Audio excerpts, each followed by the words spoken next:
Praise the Lord.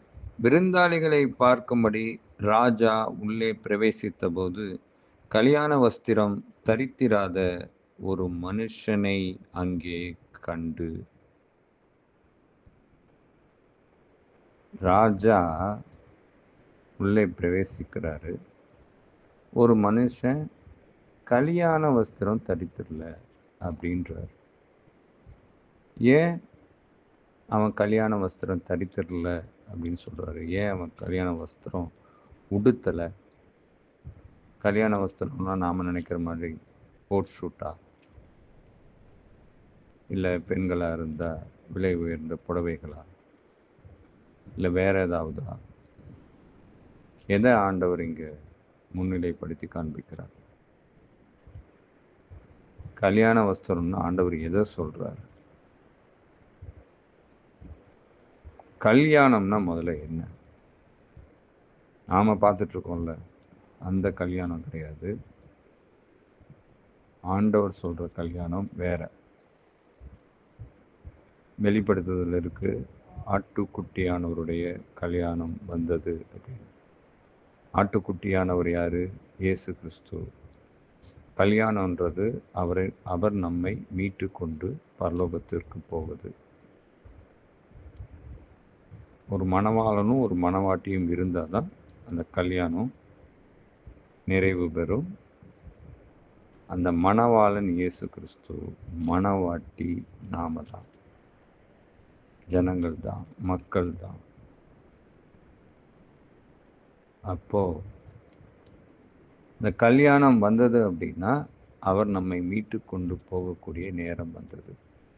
நார்மலாக உலக பிரகாரமாக நடக்கிற கல்யாணத்தில் என்ன நடக்கும்?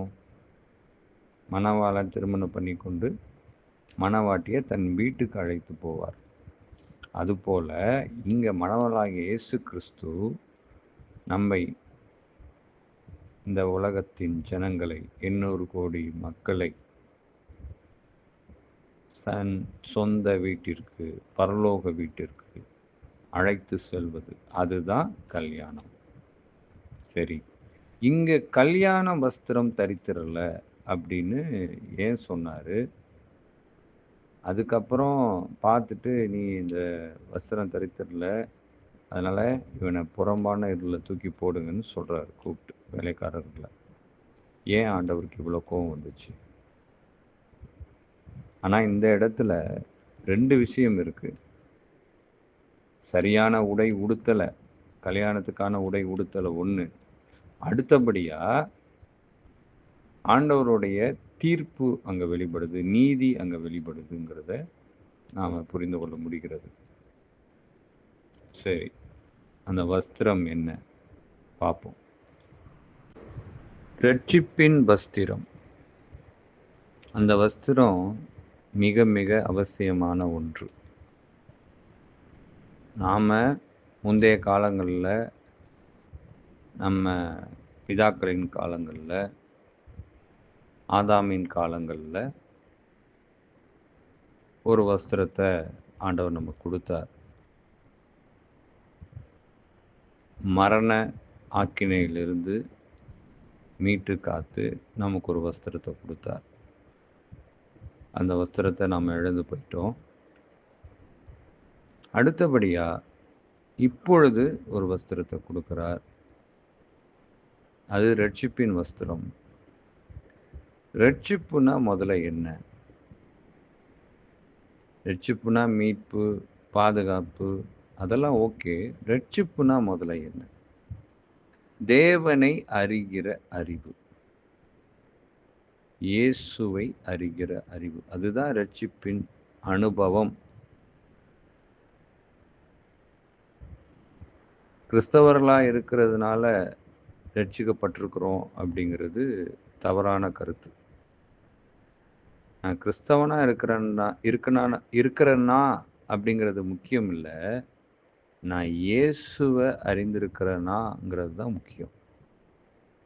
அதான் இயேசுவை தெரியுமே, கிறிஸ்தவர்கள் எல்லாருக்கும் இயேசுவை தெரியுமே. அப்படி இல்லை, உச்சந்தலை முதல் உள்ளங்கால் வரைக்கும் ஒட்டுமொத்த அவயவங்களும் இயேசுவை ருசித்திருக்கும். அது ஒரு மகத்துவமான ஒரு அனுபவம். அப்படி ஒரு அனுபவம் தான் ரட்சிப்பு. ஆனந்த சந்தோஷம், களி கூறுதல் எல்லாமே அதுல இருக்கும். அதுதான் ரட்சிப்பு. இன்னொன்னு பாவ மன்னிப்பின் நிச்சயம், மனந்திரும்புதலின் நிச்சயம். இதுதான் வழி. இதிலே நடவுங்கள் என்று சொல்லும்போது அந்த வழியை அறிந்து கொள்வதற்கான ஞானம். இப்படி பல விஷயங்களை நாம ரட்சிப்பை குறித்து சொல்லிக்கொண்டே போகலாம். பழைய வாழ்க்கைக்கு மரித்து புதிய வாழ்க்கைக்கு உயிர்ப்பிக்கப்படுகிற ஒரு அனுபவம்.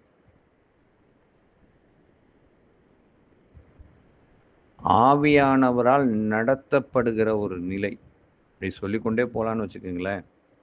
அவ்வளோ விஷயம் இருக்கு ரட்சிப்புக்குள்ள. நம்ம ஈஸியா என்ன நினைச்சிடுறோம், கிறிஸ்தவர்கள்னாலே அவங்க ரட்சிக்கப்பட்டிருக்காங்க அப்படின்னு நினைச்சிடுறோம். அப்படி கிடையவே கிடையாது. இதெல்லாம் ஆரம்ப ஸ்டேஜ் தான் ரட்சிப்புன்றது. இது ஃபுல்ஃபில் கிடையாது. இது ஆரம்ப ஸ்டேஜ் தான். இது முதல்ல நம்மிடத்துல இருக்கா? அவர் நம்மை அழைக்கும்போது, அவர் நம்மை திருமணம் பண்ணும்போது, இது நம்மிடத்துல இல்லைன்னா, திருமணம் பண்றதுன்னா அழைக்கிறது. அது முதலே சொல்லியிருக்கேன். நம்மை அவர் வீட்டுக்கு, பரலோக வீட்டிற்கு அழைத்து செல்ல வரும்போது இந்த வஸ்திரம் நம்மிடத்துல இல்லைன்னா, புறமான இருளை தூக்கி நம்மளை போட்டுருவார். அங்க அவர் நீதியாய் வெளிப்படுவார். ஏன்னா அவர் நீதி உள்ள நியாயாதிபதி. அதுதான் இங்கே நடந்துச்சு. இது ஒரு ஓமையா சொல்றார், அவர் ஒரு கதையா சொல்றார், புரிகிறதற்காக சொல்றார். சரி, அடுத்து என்னதுன்னு பார்க்கலாம். கர்த்தராகிய இயேசுவை தரித்து கொள்ளுதல். உடையை போல அணிந்திருக்கணும்ன்றார். ஒரு சில இடங்கள்ல வசனங்கள் ஆண்டவர் சொல்லியிருக்கிறாரு. கைகளில் அதை என்ன பண்ணிக்கோங்க, அந்த வார்த்தைகளை எழுதி கட்டிக்கொள்ளுங்க, வீட்டில் எழுதி தொங்க விடுங்க. இப்படி பல விஷயங்களை சொல்கிறார். அப்படின்னா என்ன அர்த்தம் அப்படின்னா, அவருடைய வார்த்தை நம்மோட பின்னி பிணைந்து இருக்கணுமா. அங்கே விரிசலே இருக்கக்கூடாது, பிரிக்க முடியாத ஒரு அனுபவம். நமக்கும் அவருக்குமான அந்த பாண்டிங் பிரிக்க முடியாத ஒரு அனுபவம். அதுதான் அவரை தரித்து கொள்ளுதல்ன்றது. எது வந்தாலும் என்னை அவரை விட்டு பிரிக்க முடியாதுன்ற ஒரு நிச்சயம். எந்த விஷயமானாலும் சரி, எதுவானாலும் சரி, எனக்கு அவர் தான்ப்பா, அவரை அன்றி வேற எதுவும் முக்கியம் இல்லைங்கிற ஒரு அனுபவம். இந்த அனுபவம் இருந்துட்டுனாலே மற்ற எல்லாம் தானாக வந்துடும். அவருடைய சாயல் வந்துடும், அவருடைய சுவாபம் வந்துடும், இப்படி எல்லாமே வந்துடும். ஆனால் இதற்காகத்தான் நம்ம முயற்சி செய்துட்ருக்கோம். ஆனால் ரொம்ப ஈஸி கிடையாது. அவருடைய சாயலை வெளிப்படுத்துகிறது, அவருடைய சுவாபத்தை வெளிப்படுத்துகிறது அப்படிங்கிறதுலாம் சாதாரணமான விஷயம் இல்லை. ஆனாலும் நாம் முயற்சித்து கொண்டே இருக்கிறோம். அதுக்கு நாம் பலப்பட்டு கொண்டே இருக்கிறோம். அதுதான். இந்த வஸ்திரம் இல்லைனாலும் என்ன பண்ணுவார்? அதுதான் நடக்கும். புறம்பான இருளில் தான் தள்ளுவார். அவரால் நம்மளை பரலோக வீட்டிற்கு அழைத்து கொண்டு போக முடியாது. அங்கே அவர் நீதி செய்கிறவராக தான் வெளிப்பட முடியும். பரிசுத்தம் இல்லாத ஒருவனும் தேவனை தரிசிக்க முடியாது. அவருடைய கழையான அந்த நிகழ்வுல பங்கு பெற முடியாது. அவருடைய பரலோக வீட்டிற்கு போக முடியாது. அவருடைய அழைப்புக்கு நாம தகுதியற்றவர்களாக மாறிடுவோம். பரிசுத்தம். எது பரிசுத்தம்? கண்களின் நிச்சை, மாம்சத்தின் நிச்சை, ஜீவனத்தின் பெருமை. இதுதான் பரிசுத்தமா? நம்ம பரிசுத்தம்னாலே என்ன நினைச்சிட்டு இருக்கோம் அப்படின்னா, இந்த இச்சையான காரியங்கள், ரொம்ப கேவலமான காரியங்கள், அதுதான் பரிசுத்தம்னு நாம் நினச்சிட்ருக்கோம். அதுவும் ஓகே தான். ஆனால் பரிசுத்தன்றது ஒட்டுமொத்த வாழ்க்கையிலும் நாம் எப்படி வாழ்ந்து கொண்டு இருக்கிறோன்றது உண்மை நம்மிடத்துல இருக்கா? பொய் பேசணுன்னா அங்கே பரிசுத்த குலைச்சல் தான். நீதியா இல்லைன்னா அங்கே பரிசுத்த குலைச்சல் தான். பிறருடைய சொத்தை அபகரிச்சா அங்கே பரிசுத்த குலைச்சல் தான். பிரதாரத்தை விரும்பினா அங்கே பரிசுத்த குலைச்சல் தான். ஆலயத்தில் அங்கே அரசியல் பண்ணால் அது பரிசுத்த குலைச்சல் தான். பாரபட்சம் பார்த்தா பரிசுத்த குறைச்சல் தான். இப்படி அடுக்கி கொண்டே போகலான்னு வச்சுக்கோங்களேன். லஞ்சம் வாங்கினா பரிசுத்த குலைச்சல் தான். ஊழல் பண்ணால் பரிசுத்த குலைச்சல் தான். திருடுனா பரிசுத்த குறைச்சல் தான். கொலை பண்ணா பரிசுத்த குலைச்சல் தான். கோபப்பட்டா பரிசுத்த குலைச்சல் தான். எல்லாமே எல்லாமே எல்லாமே சுவிசேஷம் அறிவிக்கலைன்னா பரிசுத்த குலைச்சல் தான். இப்படி எவ்வளோ விஷயம் இருக்குது. நம்ம பரிசுத்தம் அப்படின்னாலே பரிசுத்தம், சுத்தவான் அப்படின்னு நம்ம நினைக்கும் போது நம்ம என்ன நினச்சிடுறோம்னா, இந்த இச்சையான காரியங்கள், மாம்ச காரியங்கள், மாம்ச இச்சைகள், அதையே தான் நம்ம அதிகமாக நோக்கி பார்த்துட்ருக்கோம். ஆனால் பரிசுத்தம்ன்றது எல்லாத்துலேயுமே இருக்குது. நாம் வாழ்கிற வாழ்க்கையில் நாம் எப்படி இருக்கிறோம்? எல்லார்ட்டையும் உண்மையாக இருக்கிறோமா? உண்மையாக அன்பு கொடுக்குறோமா?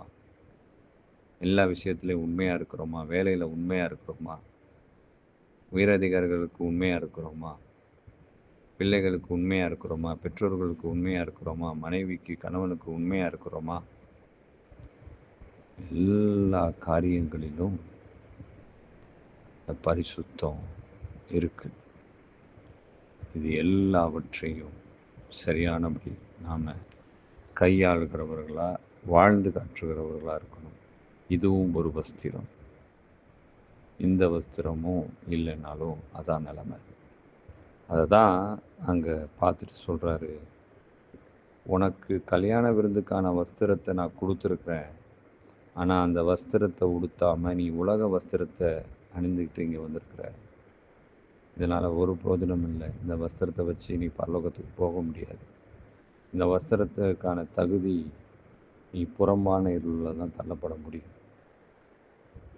அதனால் நாம் பார்த்த இந்த ரட்சிப்பின் வஸ்திரம், அதே போல் பரிசுத்த வஸ்திரம், இயேசுவை தரித்து கொள்ளும் வஸ்திரம், இதெல்லாம் நாம் தரித்து கொண்டாதான் அந்த கல்யாணத்துக்கு நாம் பங்குள்ளவர்களாக மாற முடியும்.